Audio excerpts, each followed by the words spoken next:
வளர்மதி அவர்கள் அதிரடி அரசியலுக்கு பெயர் போனவர். அவங்க வந்து ஆலந்தூர் தொகுதியில் போட்டிட்டாங்க. அங்கே தான் இவங்களை வென்று தான் தாமோன்பரசன் அமைச்சரானார்.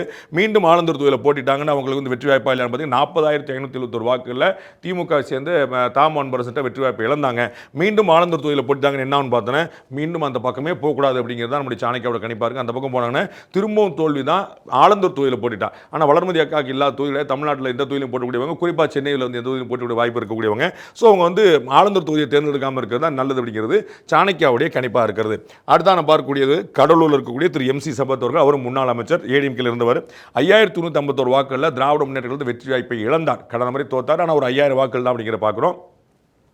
இந்த முறை மீண்டும் கடலூர் தொகுதியில் அவர் போட்டிட்டார்னு என்ன ஆகும் பார்த்தீங்கன்னா வெற்றி பெறுவதற்கான வாய்ப்பு இருக்குது. லாஸ்ட் டைம் மிஸ் ஆன பால் வந்து இந்த முறை கோலா கிடைக்க மாறதுக்கான வாய்ப்பு இருக்குங்கிற பார்க்குறோம். 5,151 வாக்குகளில் போன முறை திமுக வெற்றி வாய்ப்பு இழந்தவர்.